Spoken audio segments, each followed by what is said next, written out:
Konnichiwa Mina, this is the Anime Guy, where you, the viewer, come to me for good anime.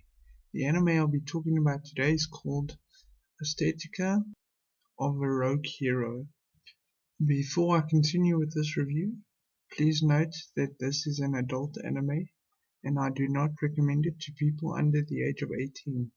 However, if you do decide to check out this anime, please do so at your own risk.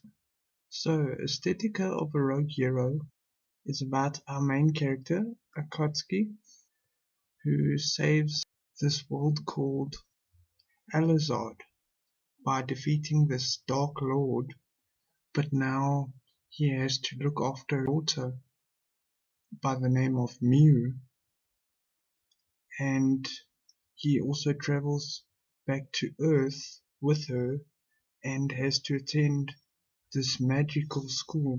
In my opinion, this series is very similar to Mac and Key or Mock and Key. So if you like Mock and Key, you'll like this series. But even if you didn't like Mock and Key, I still recommend this series, and I will explain why in my afterthoughts. I give this anime a 7 out of 10. Thank you for watching, and until next time.